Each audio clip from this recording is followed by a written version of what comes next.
নমস্কাৰ বন্ধুসকল, মই গোপুৰ আৰু গোপুৰ ব্লগছ সজাই চেনেললৈ মই পুনৰ আপোনালোক সকলোকে স্বাগতম জনাইছোঁ। আৰু আজিৰ এই ভিডিঅ'টো বহুত ইম্পৰ্টেণ্ট হ'ব সেইবোৰ মানুহৰ কাৰণে যিবোৰ মানুহে মুখ্যমন্ত্ৰী আত্মনিৰ্ভৰ আঁচনিত 2 লাখ টকাৰ পৰা 5 লাখ টকা পোৱাৰ বাবে আবেদন কৰিছে আৰু তাৰ পিছত আপোনালোকৰ তাৰ মাজৰে পৰা কিছুমানৰ সিলেকশ্যন হৈছে, তাৰ ভিতৰত কিন্তু আপোনাৰ সিলেকশ্যন হোৱা নাই বা বহু মানুহৰ সিলেকশ্যন হোৱা নাই। সেইবাবে মই এই ভিডিঅ'টো বনাইছোঁ। গতিকে বহুত ইম্পৰ্টেণ্ট ভিডিঅ' হ'ব আৰু তাৰ ভিতৰতে যদি আপোনালোকৰ সিলেকশ্যন হোৱা নাই তেতিয়াহ'লে আপোনালোকে কি কৰিব তাৰ বাবে মই আপোনালোকৰ বাবে দুটা ভিডিঅ' লৈ আহিছোঁ। এই ভিডিঅ'টো চোৱাৰ পিছত আপোনালোকে মতামত নিশ্চয় মোক কমেণ্টছ কৰি জনাব। গতিকে আহক দেৰি নকৰি ভিডিঅ'টো ষ্টাৰ্ট কৰোঁ। আৰু তাৰ ভিতৰতে মই এটা কথা সকলোকে ক'ব বিচাৰিছোঁ যে আপোনালোকৰ সিলেকশ্যন যিটো প্ৰচেছ হৈছে ন, ধৰি লওক আপুনি হয়তো তাৰ মাজৰ পৰা আপোনালোকৰ বহু মানুহৰ লগত এনেকেই হৈছে। ধৰি লওক মই এটা প্ৰজেক্ট বনাইছোঁ, মোৰ প্ৰজেক্টটো চাই বেলেগ কোনোবা প্ৰজেক্ট বনাই সাবমিট কৰিছে, তাৰটো সিলেকশ্যন হৈছে কিন্তু মোৰটো সিলেকশ্যন কিয় হোৱা নাই। ফাৰ্ষ্ট কথা, এইটো ফাৰ্ষ্ট পইণ্টটো হ'ব, কাৰণ যদি তেওঁলোকে প্ৰজেক্ট চাই সিলেকশ্যন কৰা নাই তেতিয়াহ'লে মোৰ সেম প্ৰজেক্ট তেওঁ পাইছে, মই কিয় পোৱা নাই। যেনেকে মই ধৰি লওক মই ডিটিপি জেৰক্স শ্বপৰ কাৰণে মই এপ্লাই কৰিছোঁ, মই প্ৰজেক্ট বনাইছোঁ, মোৰ সেম প্ৰজেক্টটো চাই বেলেগে এপ্লাই কৰিছে, তেওঁৰ সিলেকশ্যন হৈছে, মই সিলেকশ্যন হোৱা নাই। ইয়াৰ কাৰণটো কি হ'ব পাৰে আৰু কিয় সিলেকশ্যন নহ'ব?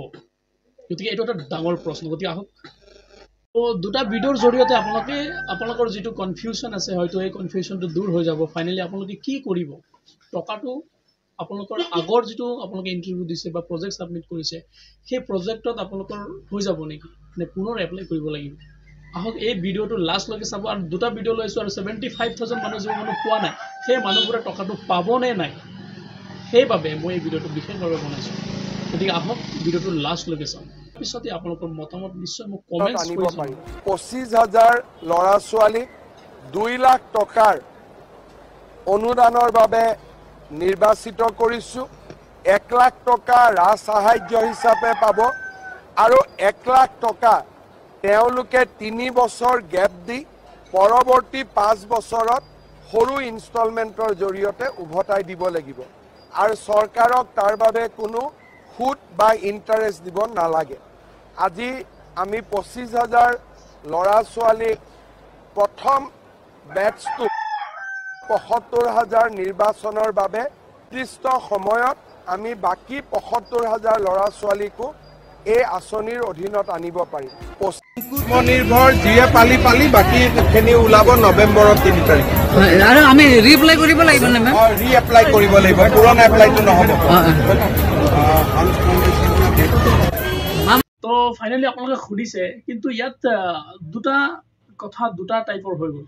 এটা হৈছে আকৌ ৰিএপ্লাই কৰিব লাগিব, এটা হৈছে 75,000 মানুহক আকৌ নৱেম্বৰ মাহত টকাটো দিয়া হ'ব। কিন্তু ফাইনেল ডিচিশ্যনটো কি লৈছে তেওঁলোকে, যদি কোনোবা জানে মোক কমেণ্ট ছেকশ্যনত নিশ্চয় কমেণ্টছ কৰি জনাব আৰু আপোনালোকৰ মতামত নিশ্চয় জনাব যে আপোনালোকে কি বিচাৰে। আৰু চাই থাকক গোপুৰ ব্লগছ সজাই এনেকৈ। তো গতিকে আজিলৈ ইমানেই। পৰৱৰ্তী যদি মই কিবা নতুন আপডেট পাওঁ আপোনালোকৰ বাবে নিশ্চয় লৈ আহিম। আৰু যদি আপোনালোকে আৰু কিবা জানে তেতিয়াহ'লে মোক কমেণ্টছ কৰি নিশ্চয় জনাব আৰু আপোনালোকৰ মতামত নিশ্চয় জনাবলৈ নাপাহৰিব।